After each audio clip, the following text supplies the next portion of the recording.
my supernatural family, it's me, Chris, and welcome back to the Supernatural Room, the place where supernatural fans come together to listen to some good old-fashioned fanfic. This week, I thought we might need something to warm our hearts, put a little smile on our face, to help us continue along in our acceptance of the show ending. So I scoured the websites for you, and I found a wonderful little story on Archive of Our Own by Dean and Sam, one word, no spaces, called Working Girl. I do have permission from the author to read the story, and the link is down below in case you want to read it again yourself. It's a cute little story told from the point of view of Baby. So, enjoy. Get this story. It's cute. Chapter 1. The Winchesters drove into the parking lot of the auction house and swung the classic car's heavy steel body into an empty space between two of the royals of the car world, a Ferrari and a Porsche. Or Porsche, however you want to say. I don't care. Our boys had work to do, the Impala mused. Their business was killing evil and hunting things. She was the proud third member of the team and their only true home. Yes, you are, baby. Yes, you are. Love you, baby. It was true. She didn't provide cooking facilities, but certainly Dean had never seen that as a problem. She chuckled at the thought of him trying to cook ham and eggs on her seats.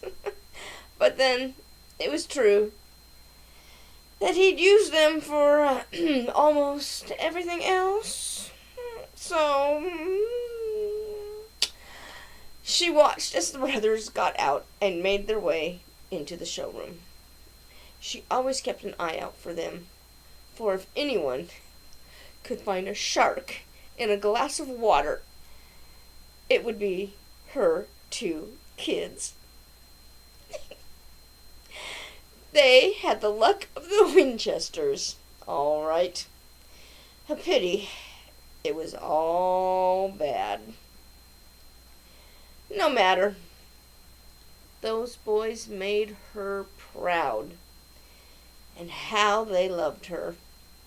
Yep, she was the luckiest Impala in the whole universe. She sat there waiting quietly, lost in her pleasant thoughts, until she was disturbed by an exaggerated sniff from the spotless gleaming red Ferrari to her right. "What sort of people are they letting in nowadays?" it commented. "I didn't think they allowed such an old trash heap to park here."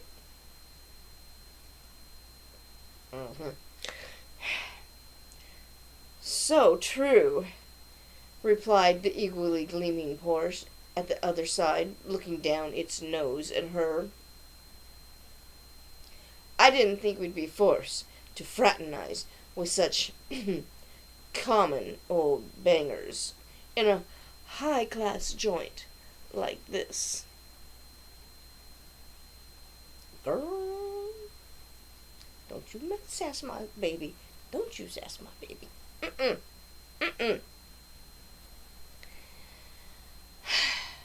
I won't give them the satisfaction of an answer," the Impala fumed, simmering in anger.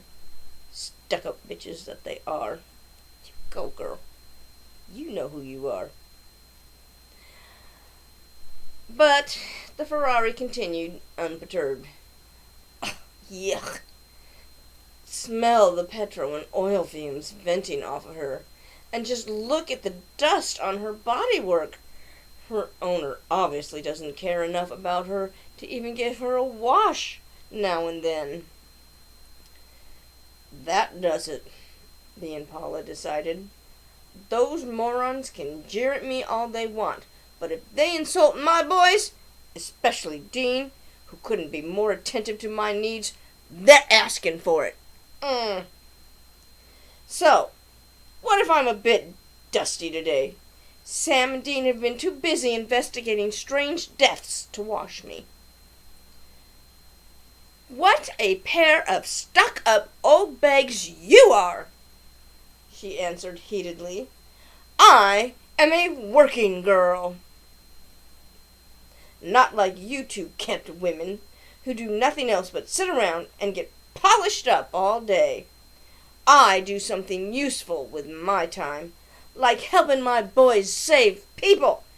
But what would you two worthless piece of metalwork know about that? Ooh, you tell 'em, baby, you tell 'em. Well, what do you know, jeered the Porsche. The old girl has a temper. You better believe it, the Impala said. Tell me this. What would your owners do if you had a collision with a 10-ton truck and were reduced to a mass of torn metal? Huh?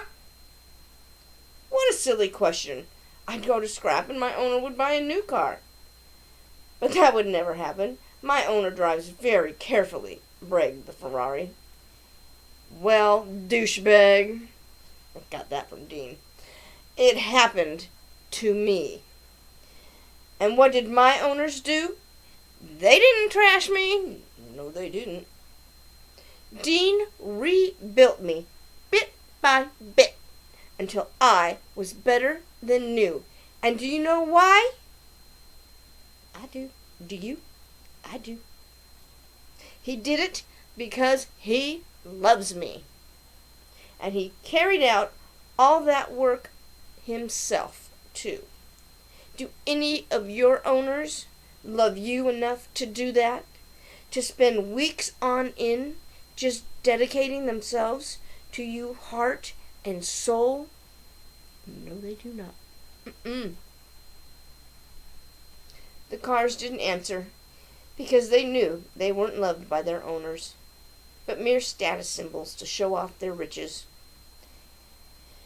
And the moment they were fed up with the color, or when a new model came on the market, they'd be sold without a moment's regret. No one would ever love them the way the Impala's owners loved her. The flashy cars both shut up and watched as the two young men strolled back, smiling, to the Impala's doors, and wondered just what it would feel like to be loved as passionately as that old black car was. The end. So that's the story. I hope it put a smile on your face. It gave you a little laugh. I enjoyed it because, no, you don't mess with baby. No, no, no, no, no. She's our girl. Anyway, I just want you guys to remember to keep smiling, to give yourselves a hug, give a friend a hug. We all need it right now. And I challenge you to make a list of all the wonderful things that have happened to you since Supernatural and the fandom have come into your life, and keep that close to you for the next week and just keep adding to it and focus on the good. Focus on the memories. Focus on the love and kindness that we find here. Because in the Supernatural family, you are never alone, because we love your crazy, beautiful faces. So always keep fighting. Love you. Bye.